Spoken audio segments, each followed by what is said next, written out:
Each year, Microsoft Research hosts hundreds of influential speakers from around the world, including leading scientists, renowned experts in technology, book authors, and leading academics, and makes videos of these lectures freely available.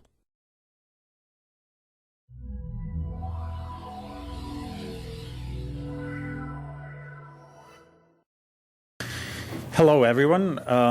We're welcoming here Professor Joy Laskar, as well as Professor Stefan Pinel from Georgia Tech, the Georgia Electronic Design Center.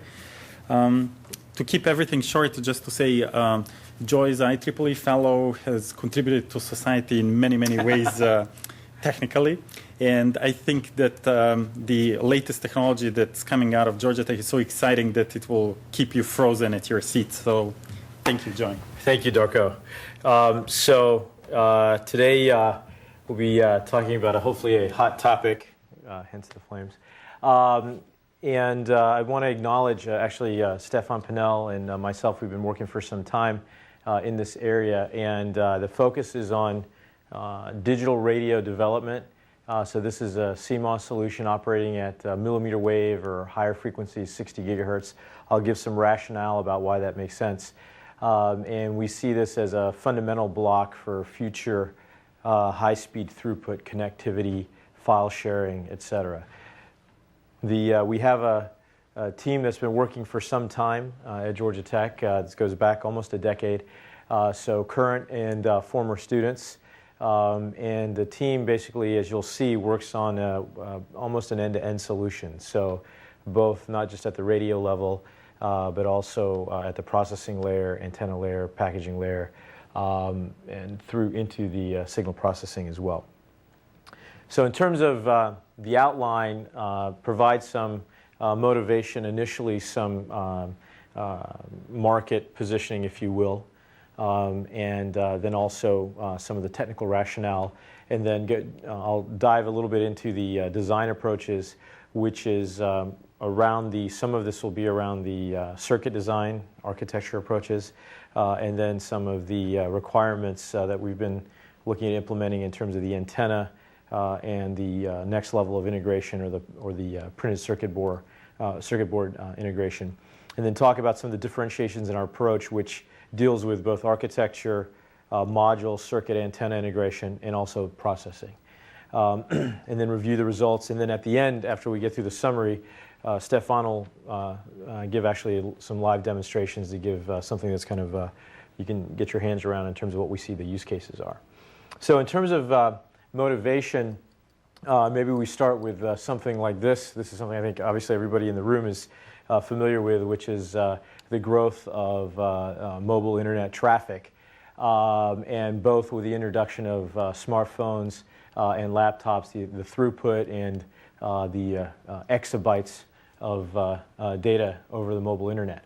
What's interesting here is, again, I'm sure folks here will know better than me, but the primary drivers or some of the growth that's occurring for mobile internet is around things like social networking and video traffic, right? And what's so I think that what that potentially means is that today what we think is sort of a niche in terms of having the ability to deal with high definition video or standards like 720p or 1080p in HD televisions is something that consumers are going to want ubiquitously in the future. So that's one of the sort of question marks in terms of local connectivity. How do we stream this type of information, and how do we move these type of data files, these very large data files, with local wireless connectivity? And what we're trying to do is break the multi-watt, multi-gigabit sort of paradigm that exists today, right? So you want this to be something that, form factor-wise looks like a Bluetooth interface potentially. So that's, one overall pull. The other thing is that's interesting then is if you look at, the spectrum types of changes that are going to happen. So if we open up advanced devices, maybe today, these are the types of frequencies that we typically think about, right? We have both for cellular environment, for location, and then local connectivity, things like Wi-Fi and Bluetooth. And we're covering basically a spectrum from what I would call C-band, between about 1 gigahertz and 5 gigahertz. So that's what dominates consumer radios today. In the future, you have potentially other bands within the Wi-Fi type of local connectivity. So in this case, you're talking about a few hundred feet of connectivity, and then talking about data services potentially that will also be falling into C-band. That will now be on the orders of maybe kilometer range, like something like a WiMAX. And then there's a lot of discussion in terms of what to do with the analog TV bands, and sometimes what people call white space, and now moving to the UHF frequencies. So what I'm focusing on today is basically looking at local connectivity, or sometimes what people call wireless personal area networks. So now I'm not talking about kilometers or hundreds of meters, I'm talking about 10 meters or less. And so in some sense you could argue it's the fat pipe to your eyeballs, right? So 60 gigahertz is something that people have been looking at for some time. It's gaining momentum recently, primarily because a few reasons. You can sort of see this from this picture here. This is becoming pretty crowded spectrum, right? And if I want to support uncompressed video data rates, you're talking about over-the-air data rates of up to maybe 3 gigabits per second or higher, right? So you can imagine if I want uncompressed, no latency types of solutions, it becomes difficult to push that amount of throughput into the kind of megahertz or sub-megahertz kind of allocations that exist in these channels here, right? And at 60 gigahertz, you have 5 gigahertz of unlicensed bandwidth, which is sort of depicted here. So this plot, so for people like Gerald and myself, we love this kind of plot because it brings electromagnetics back into vogue for just a little bit. But so this is a plot of attenuation in the atmosphere, dB per kilometer versus frequency range, or conversely wavelength, right? So a few points, right? First of all, the C-band 1 to 5 gigahertz consumer volume radios, they're not even on this plot, right? They're down here, okay? Second thing is basically that if you move up vertically or if you move up the vertical axis here, that's actually in some sense a negative effect. You have more attenuation, right? So you can see immediately that in some sense the positive thing about 60 gigahertz is I have a fair amount of unlicensed bandwidth, about 5 to 7 gigahertz worldwide common, right? Just to put that in contrast, that's something that hasn't happened yet today for example, ultra-wideband frequencies. You don't have that much common bandwidth worldwide, which is a big barrier for rollout. So that's sort of the good news. The bad news is you can see that you have a peak absorption here, right? So for oxygen absorption in the atmosphere, you have a peak attenuation. So the other thing that's interesting is that for those of you that are old enough to remember, like unfortunately I am, if you go back a few years and you look at if I plotted maybe 20 years ago, 15 years ago, 1 to 5 gigahertz, I can make some similar comments, which is there's some interesting niche applications, right? It's not really high volume consumer yet. People are using these for some kinds of wireless transfer. And similarly at millimeter wave, right? In this case, millimeter wave we mean by the wavelengths, right? We're in the millimeter wave regime. So at millimeter wave today, there really are not volume consumer applications that we would think of other than some receiver applications for satellite TV, right? There are niche high value applications that primarily or historically have been for Defense Department, radar, point-to-point communications. So for example, cellular base stations, the backhaul point-to-point radio links, right? So what that means is the analogy then would be today I can buy a 60 gigahertz radio, right, for about $10,000, right? The challenge is, can I turn the $10,000 60 gigahertz radio that's on the market today for these point-to-point applications, can I turn that into a $2 radio, right? And interestingly, you can see that what happens is that what some people think, and we think as well, is that you have the interesting application of 60 gigahertz, you've got quite a bit of bandwidth, so things like data throughput is an interesting application. You also see that you have not only a peak attenuation point over frequency, but you also have minimum attenuation points, right?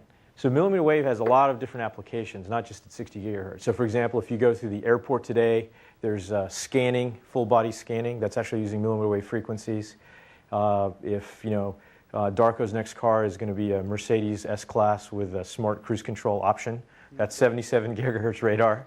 Okay, so you have radar, you have sensing, you have imaging, right? All these things exist in kind of niche applications right now. So imagine if the $10,000 to $20,000 radio became a $2 to $5 radio. You not only enable this application, but you enable applications across this band, right? So in that sense, I think you could argue that where we are today in the millimeter wave application spectrum is somewhat analogous to where the cellular applications were a couple of decades ago. They were still very high cost, but you could start to imagine what some of the use cases would be, right? And so for students, the way we get them interested in our research, since we work on hardware and stuff, is the analogy is the Star Trek communicator, if you think about it, right? Because seriously, because you got a really small form factor, what does it do?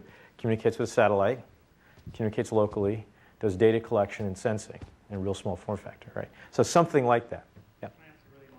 What is causing the high cost at the moment? Very good question. You basically, so several things. One is the chip technology that's used is not highly integrated. It's very much like traditional DoD. So it's not even what I'd call an IC. They're mainly discrete blocks. So you don't have standard economies of scale at the chip level. You use a lot of off-chip discrete elements, lots of ceramic, things like this, so that drives up the cost. You also, to be fair, don't have a single volume pool that you would have for a consumer market. But so one is the base technology. Another one then is the architectures that are then enabled. Everything's fairly customized, right? So in some sense, the markets haven't had to adjust to millions of units a week, right? You're talking about thousands of units a week type of thing.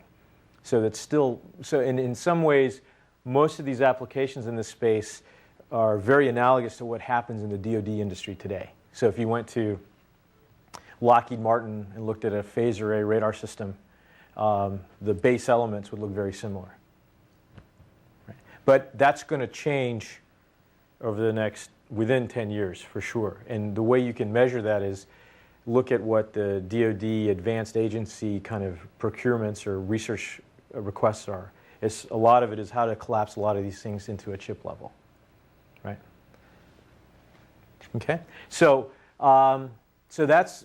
we think millimeter wave becomes pretty interesting going forward for a variety of applications. So now on 60 gigahertz, why is that interesting? So you could use a lot of different perspectives, but maybe this is one that's interesting. So the blue dots here are supposed to are trying to capture the fact that we already have existing a variety of wired multimedia interfaces or wired requirements, right? So a high definition multimedia interface for your high def TV, PCI Express for your hard drive interfaces, even for your SD cards that you pop in and out. These are in aggregate multi-gigabit throughput today. And if you look at the roadmap, they go into tens of gigabit throughput, right? So these aren't fictional, these are existing today, right? So if you look at your laptop, you already have those interfaces on your laptop, for example, right?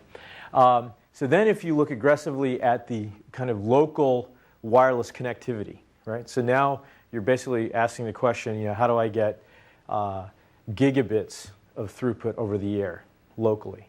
So these are sort of the red or pink dots here. So the problem is that one is you can see that these lines, even in these projections, aggressive projections, the throughputs actually never converge, right? If you look at the Wi-Fi 802.11n, MIMO kind of projections, in reality, people are looking at about how does one get to about a gigabit data rate, roughly. So you're literally orders of magnitude away just in throughput. But the other issue is if I want to have this to be ubiquitous, I want to put this on a bunch of unplugged devices like smartphones, consumer electronic devices. The other issue is the power consumption. So just to put it in perspective, if you look at a smartphone device today, you allocate about 3 watts to the full platform for power consumption. And if I add any of these local connectivity interfaces, it's over a watt. Projected out, it's over a watt for less than a gigabit of throughput, and potentially significantly less. So what that means is if you're a system integrator at the smartphone level, you're talking about allocating somewhere between a third to half of your total platform power consumption to a local interface, connectivity interface, which doesn't make any sense. So, so that's the fundamental problem. So the 60 gigahertz solution or question is, can it collapse these two curves, right? So for 60 gigahertz to make sense for local connectivity, we need to be able to track these kind of blue dots, meaning a multi-gigabit interface, but at a power consumption form factor that is similar, literally, and cost structure that's similar to what Wi-Fi or Bluetooth is today, right? So that means it's got to be, about the size of my thumbnail if I trim my fingernails, a little smaller, right? And we know what the power consumption needs to be. It's got to be 200-300 milliwatts, right? Otherwise, it's not going to make sense. So why, right? So the use cases are, for example, video, right? Video is the next music distribution thing, right? My kids aren't old enough, but I know lots of people, my students, et cetera, that are on BitTorrent or whatever, and they're ripping videos, just like I used to rip music a long time ago. So you're going to have video everywhere, and you want to be going to a form factor where, maybe I create the content with, I have video processing capability on my smart device, and I want to project that after I go to grandma's, or I want to share a movie once all the details get worked out, and Darko's been working on some issues related to that, or I'm going to have really large data files that I want to move from point A to point B, and I don't want to have to wait around for 10, 20 minutes, right? So what we work on then is, something that, this is Stefan's finger, okay? So this is the kind of solution that we're talking about in its smallest form, single chip that goes into a standard kind of package flow, which is very important, that then's a form factor that can go into something like this, right? And just to put it in perspective, the question about the cost of the radios, right? So the C-band radios today, so the 1 to 5 gigahertz radios in commercial volume, the cost structure of the radio is about a third. A third is the chip cost or die cost. A third is the package. A third is the test. That's roughly how the consumer volume radios go. If you look historically at millimeter wave, at these really expensive radio platforms, the package and test costs are easily over 90% of the cost structure, right? And the die or chip cost is a small fraction, right?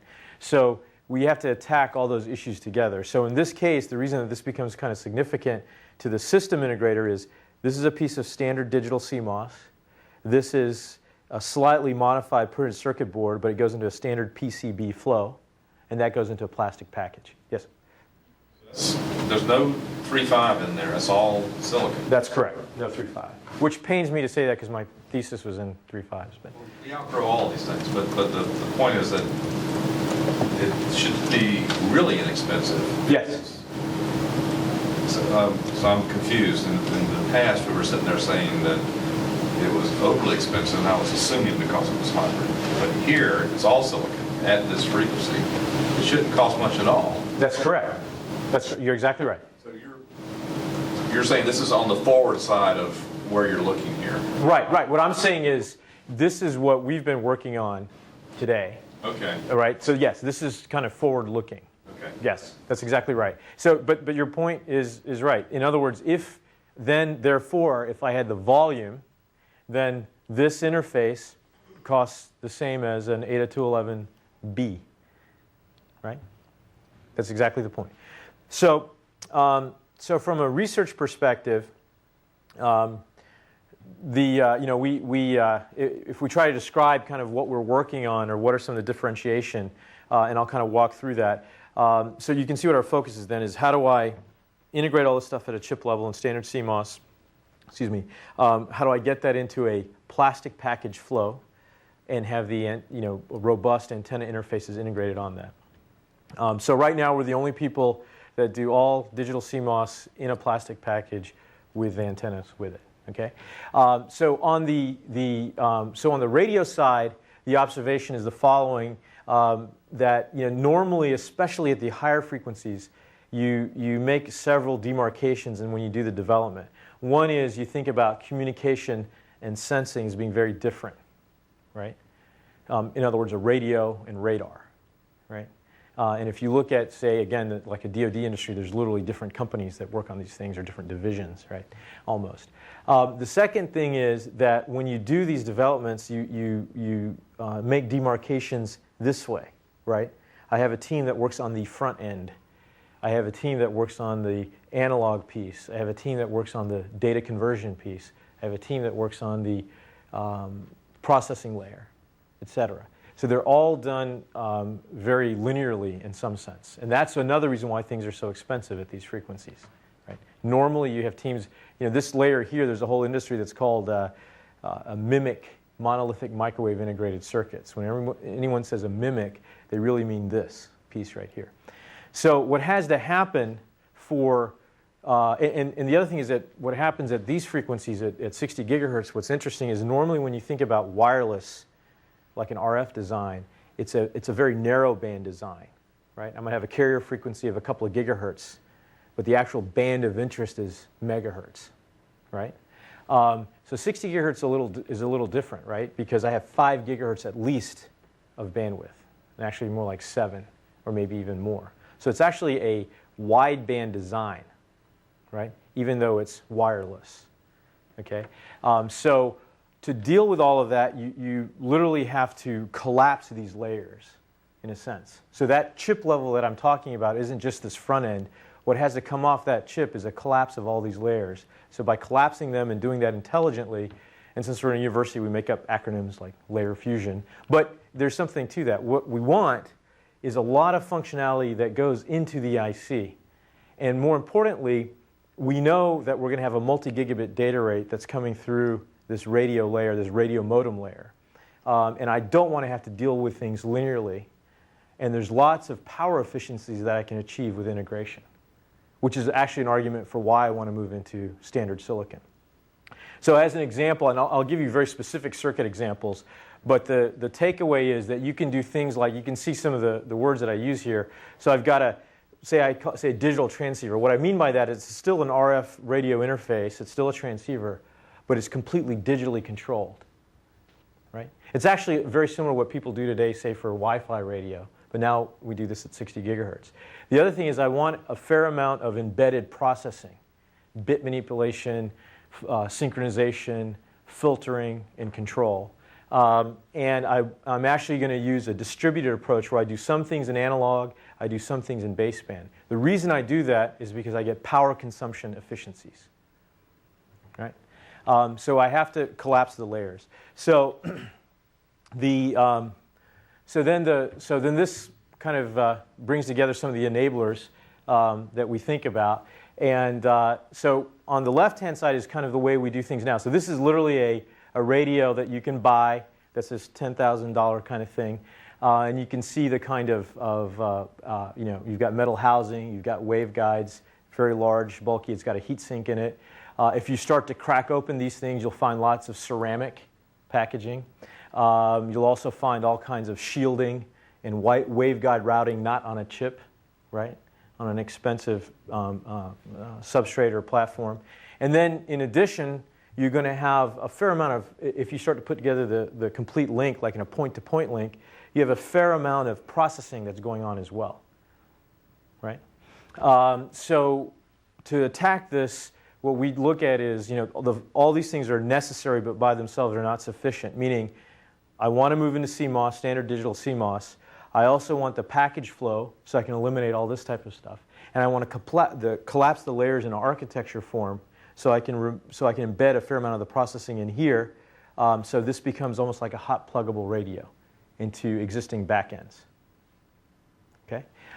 So the result of that is that the bill of materials or the BOM in volume is very low in principle, plastic package, digital CMOS. And it's a self-contained solution, meaning bits in, bits out, antennas included. And we'll show you a bunch of examples of that. These are actually real power consumption numbers that we've been vetting for different use cases for some time. And it's not this is for people who work in millimeter wave. This is not a MMIC. It's a digital radio. There's about 500,000 gates of integration here. And the reason we have that level of integration is not for the radio, but all the kind of control and monitoring and calibration and wrapping around all the millimeter wave portions. Okay? And so, for example, I mentioned earlier that test is a big problem in general, testing these chips at high volume. So this chip on power up does a self-test, self-calibration, digital readout of its performance, and then you do a couple of RF test points, right? So it's a very sophisticated sort of flow that's been developed here. Yeah. Quick question. The power bill is more or less the same for transmission and reception, or there's different? That's a good question. Yeah, the question is in terms of power consumption for transmission and reception. It depends on the use case, meaning what's the coverage and distance you want to communicate. So the way we look at it, so if you're at about a sub 3 meters or less, your transmit-receive budgets are comparable. Mm-hmm. Once you go above maybe 5 meters, you start to put more and more power consumption on your transmit side. Right. And what's the bandwidth? Are there bandwidth for these? You mean the front-end bandwidth? We actually designed the front-end bandwidth to be approximately 10 gigahertz. And I'll give you lots of details on that in a little bit. Okay. In terms of just from a development perspective, back in the days when Gerald used to be at Georgia Tech, we were working on these things too.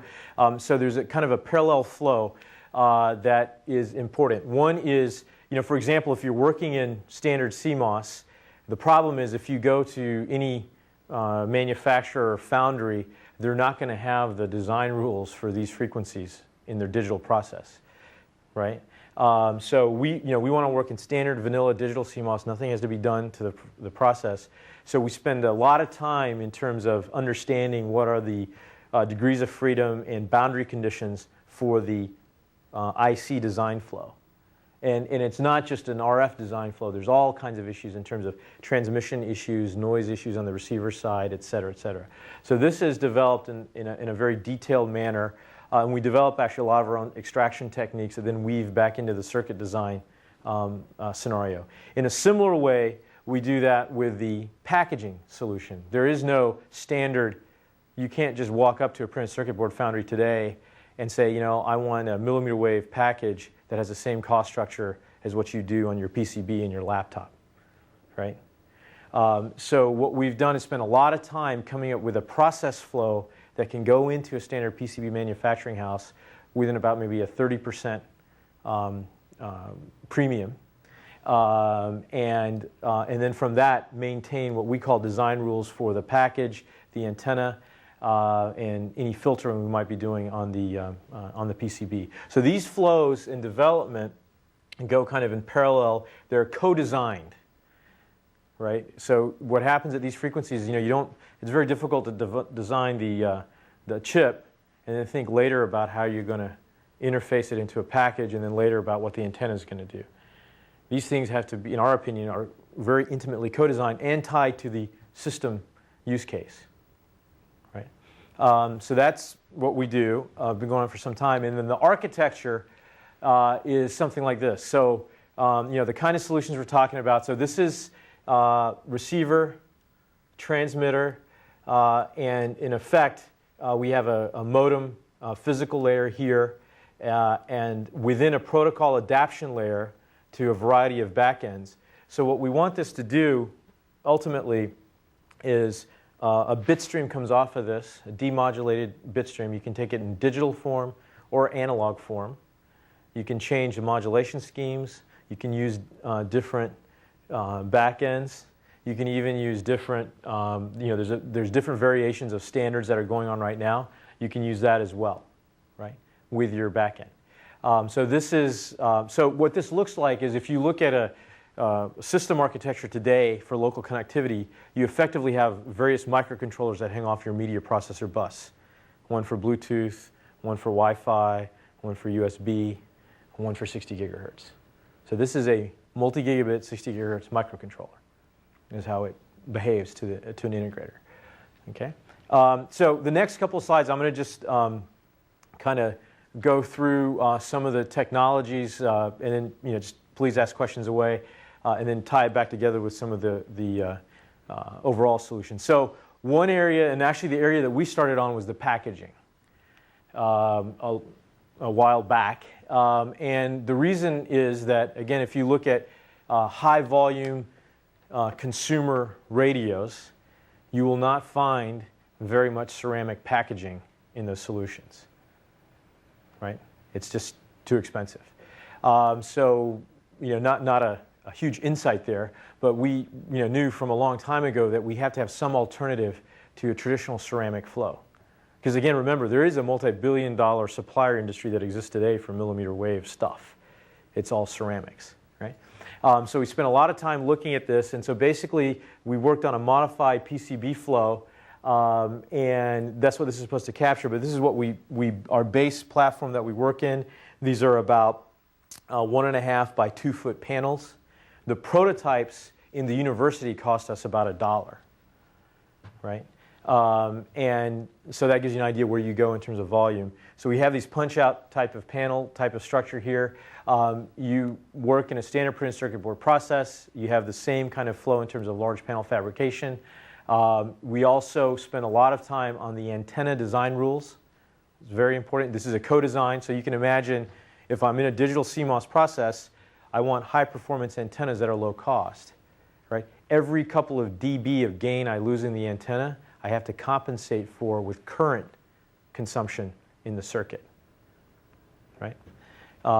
So you can extrapolate on that, and I'll make a comment about that a little bit later. And then, then the question then is, because the other issue here from a system perspective is that 60 gigahertz, one of the challenges is if I put my hand in the link, it's about 25, 30 dB of loss, right? So then, what you want to do is, this is a phase array system, right? So the thought would be that, well, I want to put phase array beam steering kinds of solutions. I have an impediment, and I steer around it, right? So you can do that, and we do have variations of that. But then the question is, what's the use case? What's the power consumption? How are you going to use it? So we actually think it's a much more complicated answer in the sense that in some cases I do want to do a phase array, but my power consumption isn't going to be 100 or 200 milliwatts. It might be about a watt, right? And maybe that's what I want to do on the big screen TV side. But on the handheld side, what maybe I want to do is be able to go through about 1 inch of wood for about 200 milliwatts. And if you kind of look at it, you're covering about 75% of the use cases on the handheld side with that, right?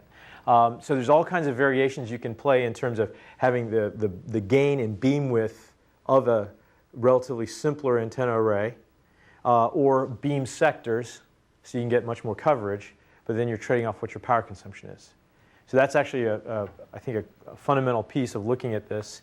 And then you can do, so we have developed all types of many types of design rules around this in terms of gain, coverage, meaning beam width, wide band in terms of the actual ratio, polarization. There's all kinds of variations that you can use that become interesting. So for example, at 60 gigahertz, you can use polarization diversity, right, in terms of circular polarization. So that's an interesting way of increasing throughput, and it's almost all done at the front end for relatively low power, right? So there's lots of different variations, and then in terms of how you build up the antenna arrays into larger beam steering types of solutions. Yep. Have you thought about electronically steerable antennas? Does your solution include that? Sure, absolutely. In fact, one of the variations we use that, and we actually have a couple of programs with the Defense Department where we do that. And how quickly can you steer? Do you have any numbers for that? So usually you're looking at on the orders of milliseconds. Okay. But the issue is in terms of the analysis of how many elements do you need for your use case, which you will find, I think, our analysis is roughly above about above about somewhere in the range of 16 to maybe 24 elements, you start to get a diminishing return on your performance, right? And just to put it in perspective, the stuff that's out on the market now is about 10 watts at 60 gigahertz, right? And so that's probably not a very scalable solution, right? So I'll come back to this in a second in terms of some of the design rules, but these have all been developed in a plastic package printed circuit board substrate flow. So then once you start to look at that, and then there's a variety of next level up questions. So one is below a certain size, I want to be able to use, for example, like a quad flat pack, no lead kind of package with this type of form factor with all the antenna included. Or you can go to, for larger arrays, some form of ball grid array type of interface. The point is that you can leverage standard manufacturing flows that are already existing in the industry and only slightly modify or not modify at all for the millimeter wave flow. And that's sort of been our boundary condition. So from that, excuse me, we develop this type of thing. So two kinds of flows, right? One is around the chip level. So we have, all the various little building blocks that you would start with at a MMIC level, or receivers, transmitters, low noise amplifiers, power amplifiers, building up in structure, then into the full up complete solution, and also the electronic steerable array solution, right? And it's from this set that we choose for the use case. And then over here, the variety of different antenna interfaces. So for example, if I want to do vertical fire, right, or edge fire. So if I have a TV screen, maybe I want it to go like this. If I have a smartphone device, I want to go like this, right? And then kind of work that up and then use diversity, folded architectures into compact arrays. So this case is a 4x4 that's electronically steerable, for example. Then at the architecture level, what's important are a few things. So one is that this is a simple block diagram, but it's becomes pretty important. So what happens is if you're designing at these frequencies in standard digital CMOS, you don't have much margin, right? In other words, you don't have a lot of extra frequency bandwidth. Your process flows will, by their very nature, at these operating frequencies, will vary a fair amount. So if someone presents a paper today in CMOS and they show a 60 gigahertz solution and it's a very large MMIC, it's not going to work very well unless it has closed loop digital control around everything, right? For temperature variation, process variation, performance variation, self-calibration, etc. So that's basically what's embedded in the chip architecture is we take the traditional analog front end, we have very low power sampling points, and literally have, in effect, digital control elements with localized signal processing that all happens at the kind of micro level, if you will, within the circuit. And then at a macro level, that's controlled by an SPI interface. So for example, if I look at, so these chips here, actually, we have full digital synthesizers that work at these frequencies. But to maintain the phase requirements or to maintain some of the gain requirements on the transmitter, we have to have these controlled digital interface loops all throughout this architecture. And that's actually how we then come up with a distributed architecture for the steerable array system, so that it's actually lower power than just linearly scaling. Right? That's one way you start to break the multi-watt, multi-gigabit type of barrier. So this type of closed loop, built-in self-test is embedded throughout the chip development. The second thing is, we talk about distributed types of architectures or processing. So this is a simplified block diagram, but it gives an idea. This is, if you look in the literature, there's lots of talk now about if you look at gigahertz or multi-gigabit systems, and this isn't just true in wireless. If you look at 10 gigabit interfaces, if you have a 10 gigabit Ethernet switching chip today, it's about 10 watts. Right, the rule of thumb is about 1 watt per gigabit. So to break that, people are looking at how you can do certain things, certain signal conditioning, where you precede your standard A to D converter and before you hit the DSP. So this is just a type of architecture where what we do is, in analog form, before we hit the standard digital interface, we do things like analog-based autocorrelation, tracking of the phase and frequency, and demodulation.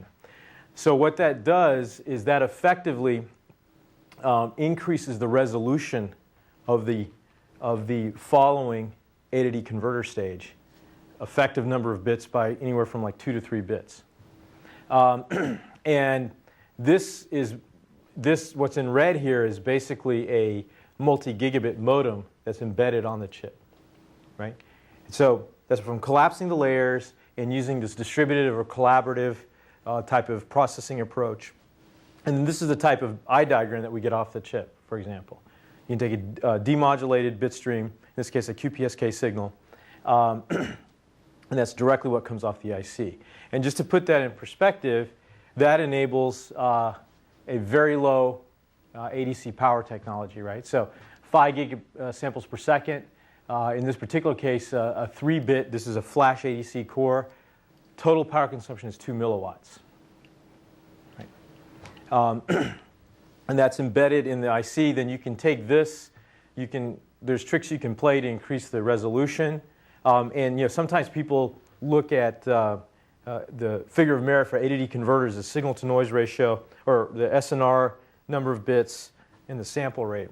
And they call the Walden curve. And this is actually from the original Walden paper in '99, right? So there's a bunch of data points and then kind of extrapolations. So the kind of converters that we're working on are literally off the Walden curve, right? So what that means is, again, just to put this in perspective, usually what folks do at these speeds or frequencies, just the A to D converter consumes more power than our total chip does. Right? So the other thing is then that, as I mentioned, in analog, you can do lots of signal conditioning effectively. So in this case, you can look at filter structures at a chip level, excuse me, that you can do things like pulse shaping. So this is literally measured data with approximately almost 2 gigabit data rate throughput without and with the pulse shaping that's done on chip. And you can look at a wideband sort of pulse generation that's done on chip. And the point here is that you're looking at less than about 5 milliwatts of consumption for the signal conditioning. So these are two examples of where we implement certain circuits in an analog format before we hit the standard DSP, if you will, where you're literally knocking out orders of magnitude of power consumption. And this is all sort of co-designed. Because the other thing you can see here is that talking about a couple of gigabits of throughput at 8 gigahertz. Now the reason this gets interesting is that at 60 gigahertz, right, you have about a front end requirement of almost 8 or 9 gigahertz of bandwidth, right? So if I pick an architecture where I've collapsed the layers and then I come out at the other end with an intermediate frequency, an IF, of about 8 gigahertz, right? What gets kind of interesting is my IF and my front end bands are similar, and the data throughput band requirements are similar, right?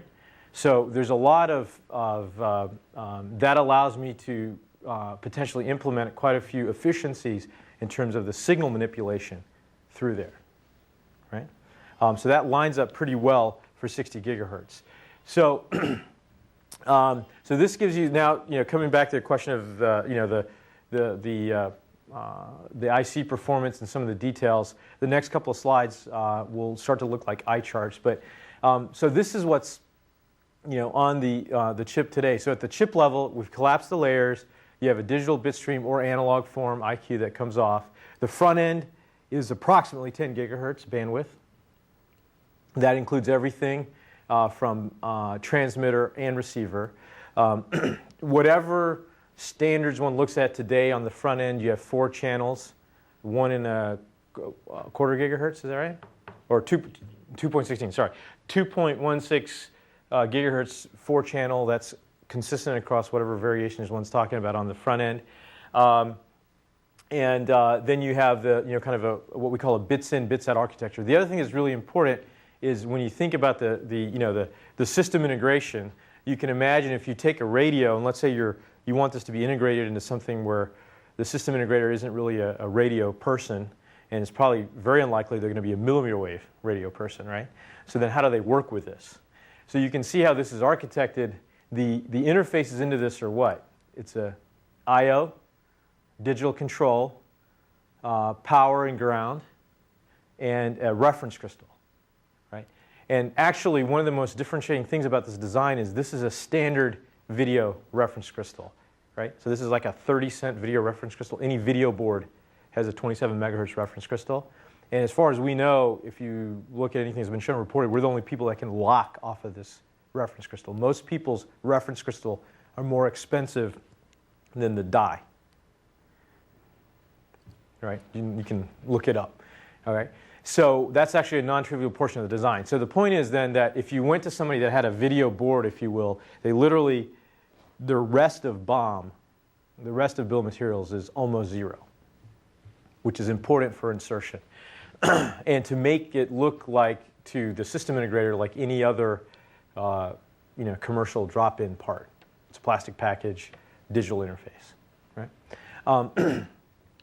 So we've been doing this for a while. So this gives you quite a bit of detail in terms of the overall performance. These are primarily the transceiver specifications. There's also a lot more in terms of the rest of the modem, et cetera. But here I'm just showing the transceiver. But there are a few points, right? Very wide bandwidth front end. And this is over temperature, which is important, right? Or sometimes process variations in temperature. So over the standard types of temperature range, this is what's the kind of characteristics can be supported. And this is data that's been collected over not over 1 or 2 devices, but over hundreds from different process runs. So statistically, it's accurate. So a few things, right? You can the way this is architected, and the transmitter and the receiver can be digitally stepped. So again, you can get a good idea of the performance characteristics from a digital interface perspective before you ever have to put the chip on an expensive millimeter wave test bench. The other thing is, there's some issues that people have asked for some time. So one is, for example, noise figure. So this is the total receiver chain noise figure over process and temperature variations. So between about 8 to 10 dB of the total receiver chain at these frequencies in standard digital CMOS. The other thing that's interesting is the phase noise numbers. These are measured at 1 megahertz offset. So these phase noise numbers, they're good. They're not as good as 3.5s. Okay? They're good enough, certainly for these applications. But what's interesting is what limits the phase noise numbers here is not what's on the CMOS, it's the reference crystal. Right? So if I wanted to play spec number games, I could put $20 into my reference, and I'd have a phase noise that would be within about 5% of what can be done in 3.5s. So this is why, if you look at what's happening at millimeter wave, not only is it for a consumer 60 gigahertz application, you can also see why some of those other traditional applications are going to move more and more into these technologies, because the performance trade-off is not as large, perhaps, as folks thought. Are you saying some reference crystals are cleaner than others? Yes, absolutely. Cleaner, wider bandwidth, et cetera. So for example, the bigger difference is here I'm working at 27 megahertz. If I were to be able to move this up to 1 gigahertz or 2 gigahertz, it makes my locking and mixing and structure simpler. I'm trying to differentiate between the phase lock loop circuitry and the crystal itself. It's more the phase lock loop circuitry. Yes, that's right. So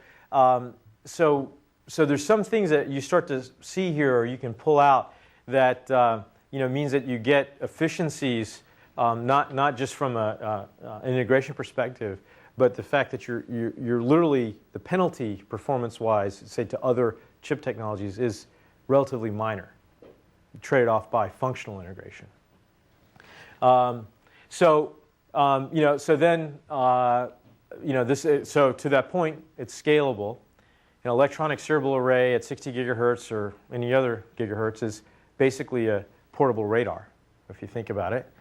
So there's all kinds of things that you can think about. In the context of 60 gigahertz, again, this is a single chip beamformer, which is the first of its type in single chip form in CMOS. And it has embedded processing. And if you just want to do some numbers, back of the envelope calculations, so you got 4 channels that's standard compliant.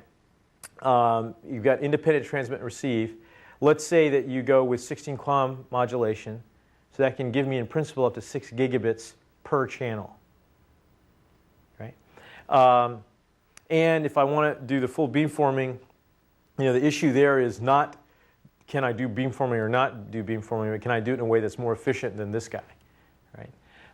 So things like how I do the phase shifting and the amount of resolution, LO, and the combining structures, etc. I won't bore you with those details, but there's a lot of architecture here that we've been working on. But the takeaway from a system integration perspective is just with this back of the envelope kind of calculation, right? In principle then, with 16 QAM modulation and 4 channels, you have a 24 gigabit per second throughput. Right? Now, today, will we have 24 gigabit? Maybe not. Will we have the full coverage that we want? Maybe not. Right? But you can see immediately that, on a local wireless connectivity level, you're on that other trend with the wired interfaces. Right? And you're talking about something that, we've done demonstrations in the lab of, now I'm talking about a 1 meter link, 15 gigabits per second, less than 200 milliwatts. Okay? So, you're already at a roadmap that doesn't exist for, say, something like Wi-Fi. Right? So why do we care, right? So if you come back to the use cases, well, you get a couple of things, right? There's two, if you're thinking about portable devices, there's 2 basic use cases, say, for smartphones, right? One is secondary monitor or video streaming, and one is for side loading or extreme file synchronization, right? So these are basically the data transfer side loading kind of scenarios. But if you think about, to give you an idea, and you'll see in the demo, and we can pass some of these things around maybe. So these are all pretty real. Let's see. So this is sort of our workhorse solution. Darko's seen all these, yeah? So these are the workhorse solutions. That's in a QFN chip. That's small enough, low enough power consumption that it can go into a phone or a TV, right? If you want the electronic steerable solution for the TV, say, something like this.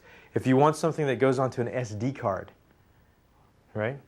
You put it embedded in an SD card, you pop it in, and data comes off, right? And these are low power consumption. So I'm stealing all of Stefan's thunder. These are all low power consumption, right? These work off batteries, right? These are AAA batteries, right? So it's not. These are really low power consumption. So what that means is that for the streaming case, right? If you've seen at CES and at the GSM World Congress, there are people that are trying to put LCD projectors in phones, literally, right? And they're doing early demonstrations. The phones grow like this. The battery consumption kind of dies pretty quickly. So what this means in this case is you could take a smartphone, if you had this interface, you could put it down on your coffee table, not plug it into the wall, and watch a full DVD on your TV, and not have to recharge or replug in the phone. Right? Now, if you're looking at the side loading, these are pretty accurate kinds of numbers. So if I said I wanted to take a DVD, about 4 gigabytes, right, and put it over Bluetooth, it's about 20 hours. If I want to go over Wi-Fi, it's going to be more than an hour. If we want to do with what we're doing right now, it's about 10 seconds, right? The other way to look at that is the actual energy consumption in joules, right? Watts per second, which is actually more important, right? So you can see you're talking about in the case of the 4 gigabit type of file, right? About a factor of whatever, 300 and a couple of thousand difference in energy consumption, right? And so then if you said, okay, well, in the kind of side loading scenario where, you know, if I got about 100 megabytes of digital photos or music or whatever, again, you're talking about a half an hour Bluetooth, minutes in Wi-Fi, a quarter of a second in something like this. And more importantly, you're talking about, you know, less than a joule of energy consumption. So that starts to matter, right? So now you're at a point, now if everybody in the room had their favorite little device and everything was enabled, point and shoot, right? Or I go like this, and I just sunk, what would be the word? I sank everything, right? For this table, are you talking about 1 meter range, 10 meter range? No, this is, these are 5 meter ranges. 5 meter ranges, right, today. And that'll go down. This is all in 90 nanometer CMOS, right?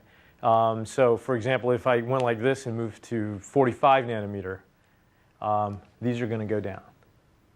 Right? If the range go down, will the power consumption sort of go down, or will it stay like this? That's a good question. It will it'll asymptotically approach some number, right? So right now, you know, if you drop down to about a meter. So for example, in Japan, there's a protocol called transfer jet, right? Which is sub 1 meter. Yeah, 4 centimeters, right? So if you looked at something like transfer jet, you could drop that down significantly, right? Maybe, you know, 50 milliwatts, something like that. But I think for most use cases, between about 1 to 10 meters, you know, again, depending on what you're trying to do, you're looking at somewhere between about 100 and 300, 400 milliwatts. Okay. And I think, yeah. So this is the last slide, just kind of tries to capture sort of the summary. So, you know, again, where we've been focusing is on the chip level, the modem level, and then the you know, an architecture, and then the antenna plastic package. And so the numbers where we think we have the differentiation is the power consumption numbers. So as I mentioned, some of these distributed processing approaches. So you can use different metrics if you want to track that in terms of like the conversion layer, samples, gigasamples per second, and power consumption. You can also look at things like the energy per bit, right?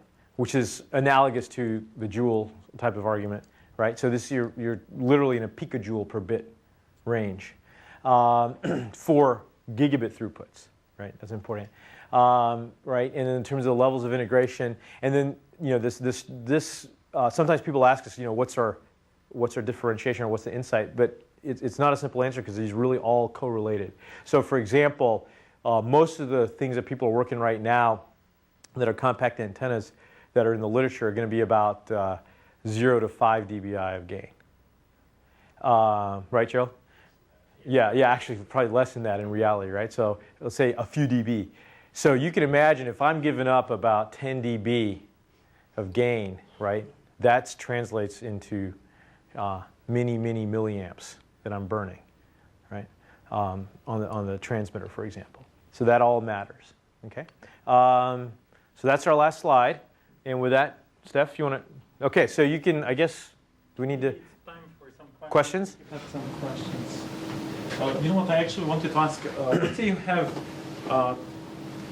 noise coming within the same channel when, let's say, one receiver is talking to 2 transmitters, and one of the transmitters is the one that you actually want to get the data from, but the other one is just like noise. Is this guy going to affect much the performance? How do you handle the noise? So go ahead. This is part of the MAC protocol. So is it like TDMA? Or? Yes, it's a TDMA protocol. So basically, you have like Wi-Fi, you have device association. One of the particularity, there is many flavor obviously in the standard development, but one of the things which is important is MAC efficiency. Mm-hmm. So how much time you spend, establishing the communication and checking versus the time you spend actually transmitting something. So it's very important to optimize the MAC efficiency and go beyond 80% if you want to leverage the capabilities of the channel. So things like a reservation-based protocol, where upfront you reserve the time over the air, so that, for example, when you transmit high-definition video, nobody gonna kick in and basically interfere with you. These kind of things are worked out in the MAC layer, in the protocol layer, to guarantee maximum throughput, whether you transfer file or whether you do a video. Yeah, and I think that's an important, the way Stefan phrased it is important too, right? Because I think sometimes, especially early days of the standards, right, people, there are a lot of different thoughts about initially what are you going to do with 60 gigahertz, right? It's going to be the next Wi-Fi, right? Now the reality is it is not a local area network, right? It's not going to go room to room, okay? I mean, you can talk about architecture when you do that. I'm going to have a repeater, et cetera, right? So once you kind of work through some of that, it really is some form of PAN, right? And then the other thing is, to Steph's point, is, but it's, if you were to say, okay, what are the specifications that justify 60 gigahertz? Well, it's got to be multi-gigabit over the air. If it's not multi-gigabit, not so useful, right? So then you start saying, okay, well, then what do I have to do to preserve the multi-gigabit nature of this? Well, I want to have a very high MAC efficiency, right? I can't be a 20% MAC efficiency like, UWB or wireless USB, right? By its very nature, you want it to be, in some sense, a relatively light MAC to exploit the channel, right? So that sort of starts to develop certain use cases. So I think my sense is that if you look at what happened over time with the kind of the ECMA, then ISO process, and some of that's feeding into the WiGig process, I think there's some recognition of that. So, probably what happens, so then there's the question of, well, how is this going to work with Wi-Fi, right? So I think we would say 60 gigahertz does not replace Bluetooth or Wi-Fi, it augments, right? It's almost like you go into this, quote, turbo mode, right? If you're going to look at it from that compatibility mode, right? And already the Bluetooth SIGs and the Wi-Fi, groups are looking at that as their gigabit kind of turbo mode, right? And that's going to take a while to work out. But in the near term, these use cases can be enabled now. And if you do it in a certain way, probably what's as important is I don't have to have a forklift upgrade on the back end, right? And we would argue, we've talked about this, we would argue that in certain cases you're talking about a firmware upgrade with the radio modem solution. Right? Do you also have ways to identify how, because every time you have a directional interface, how close you are to being connected to a, well, in relative terms, I mean, whether you're kind of going off, similar to how a DVD is being read by a laser, like if one of the signs, one of the signals A, B, C, D, if it kind of goes higher, then the mechanics knows how to adjust. Back, right? Yeah. So do you guys have something similar to kind of adjust for, let's say, either the transmitter or the receiver? Sure. Yeah, absolutely. You have automatic gain control, et cetera, so you can adjust for link characteristics. Now, what happens in these channels is that the rate of decay is very rapid, right? So it's almost like when you're synced and linked, you have good margin, right? And then once you get into a gray area, it will deteriorate rapidly within certain conditions, right? It's just an extension of what you guys already said. That in one of your earlier slides, you showed interfaces to a bunch of existing standards. If you turned that around and said, here are the characteristics of this range of devices, do they suggest a standard that preserves the low power operation, takes full advantage of what this will do? Absolutely, that's actually a very good question. So we didn't talk a lot about the use case. The way we look at it, you can bin the use cases maybe into 2 or 3 categories. The original category that most folks were thinking about 60 gigahertz, or got a lot of play in the literature, is basic cable replacement, right? Meaning I go to Best Buy, get my HDTV, and I don't want to have an HDMI cable, right? So one is cable replacement. And then with the idea that, if I had a room like this and I want full omni coverage in that cable replacement scenario, right? But then the other use cases are around connectivity in general, right? With with an untethered device, the side-loading secondary monitor. So to your point, where there's been some divergence, I think, in the standardization has been thinking about the different use cases. And I think you could say, I think it's fair to say that, if you, for every one device of cable replacement, I've got some huge number, many more, right, for local connectivity. So what's probably happened over the last 12 months is the kind of local connectivity scenario is the one that's getting a lot more momentum. But there, people are basically demanding, that it has to be the boundary conditions are literally orders of magnitude different. And that's, I think, been percolating through. So what's happening at the standards bodies are, so the ISO will have a standardized approved air interface for 60 gigahertz, probably announced, I think, officially by September. But it won't have any kind of marketing arm behind it, right? It was a fast-tracked ISO process, so that'll be there. That actually supports all the use cases we just mentioned, right? And they talk about interoperability, et cetera. Then you have other alliances that have formed. I think some of them are going to, and actually one that Mike, I don't know if anyone here is involved with WiGig, so I don't want to misstate, but there's a wide gig alliance which folks like Intel, et cetera, are promoting. That probably adopts some of the ISO things.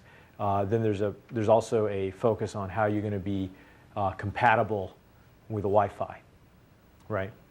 So I think those things are probably where we see the most momentum, and that go to these untethered local connectivity scenarios. Yeah. More questions? Okay, Steph, you want to do the demo? So what we brought here is one of the two demos that we have. So the first demo, just very briefly, is related to the table that Joy has shown, this one, right? So where we actually demonstrate a bulky data transfer over the air. To your point, it's not a Wi-Fi replacement. So it has been tailored and specially designed, optimized following the ISO guidelines so that we maximize the throughput.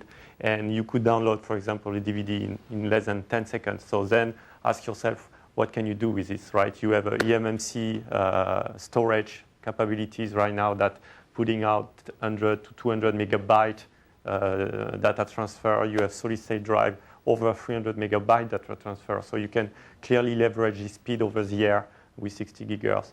The second use case is once you have all this, let's say, video on your device, how you can stream this from your device to your screen. And this is what we demonstrate here.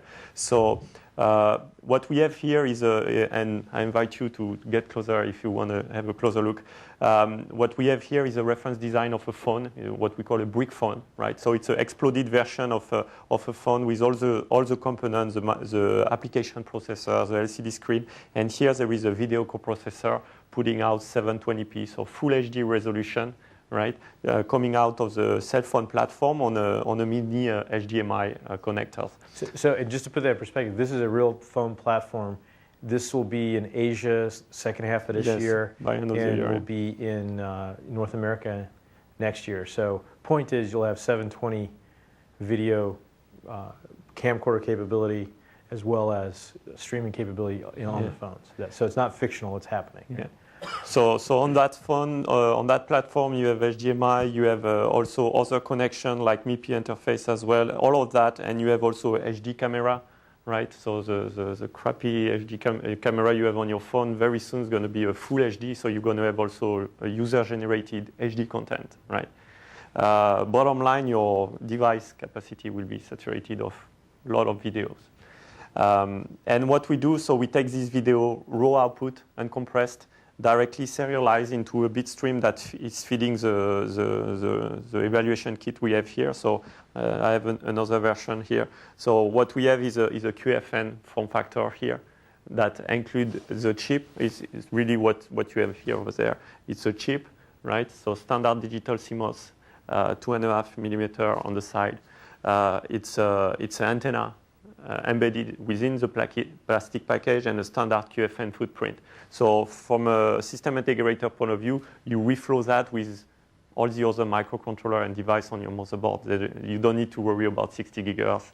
And you just position that, for example, you pop out the mini HDMI connector, and you just have a wireless solution instead like that. Data in, data out. And so the video is sent directly to the radio, sent over the air, and directly back to the screen. All of this is working off AAA battery, so it's a total power consumption of 200 milliwatt, right? So for 200 milliwatt overhead, you have your wireless connectivity, right? Right now, this is about 1 to 3 meters, and this is at 10⁻⁹, right? BER. So this is a really cable replacement quality that is needed actually for this screen to sync. With a little bit more processing on the receiver side, you can extend that 5 to 10 meters, right? So that's if you want to play with it and see what are the different performance. 60 gigahertz. So this particular solution, so we have different variations that we have more ruggedized, but yeah, you can take it down if you put your finger over it. This is about a 60-degree beam width. So you can see if you're talking about, we don't have our error correction on right now. On I think in about a quarter we'll have our next generation chip. It'll have all the error correction. This is just a serializer box here and a little driver amp here. Those all get integrated. So you can see then, like Steph was saying, this is a 10⁻⁹ error rate. You add some simple Reed-Solomon block code on top of that. Then you can work with up to 10⁻⁶ type of loss. And in this configuration, right, this goes from, again, about a 60, let me put it, sync again, about a 60-degree, typically, type of scenario. And then if you add a little bit of effect to it, you get about a 90-degree, right? So we can show where you literally are like this, or like this, and you'll maintain the sync. So it's not, in that sense, very alignment, not much alignment is necessary. That's across both planes? Yeah. Yes. Yeah. So if you tilt up, down? Yeah, this one is not going to be as robust as our other one, but yeah, roughly, yeah. You need to think here.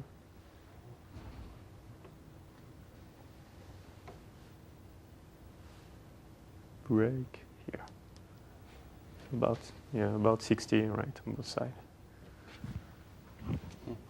And that's the raw video link, right? So bits in, bits out. If you lose a bit, you lose the sync immediately, right? Yeah, and this is telling you your frames per second. So this is, for example, 60 frames per second, up to 3 gigabit seconds, full 720p, right? So considering that the RAM prices are like relatively low. Yeah, sure, go ahead, take it. You can pretty much. This is more or less. Yeah. Sure. With a partial obstruction? If you are really in the link, you can break it. Yeah. It's about 30 dB attenuation. You can ruggedize this pretty easily, right? We haven't done that yet. That's why our next version, it's going to be much more. Very short. Can you aim it, like if you put a cone around it? If you put a... Do you know how this compares to the side beam? This is already actually directional beam, right? So actually, directional. Since we're amongst friends, I'll be yes, definitely. So if you go on the other solution, we pass around this one, right? So this one has a larger aperture. Okay. So the beam will go from 60 degrees in that case to about 5 degrees, 5 to 7 degrees. Mm-hmm. So in that case, you get more gain, right? This is working off a roughly 10 dBi gain. So it's a modest gain, but a broader range. And you don't need electronic steering, right? And this is how you make this happen on AAA battery, right? On the screen side, right? You can afford a slightly higher power budget, and here you can embed this solution on that side only, right? And then you can benefit from an additional 10 dB that's going to put you like, So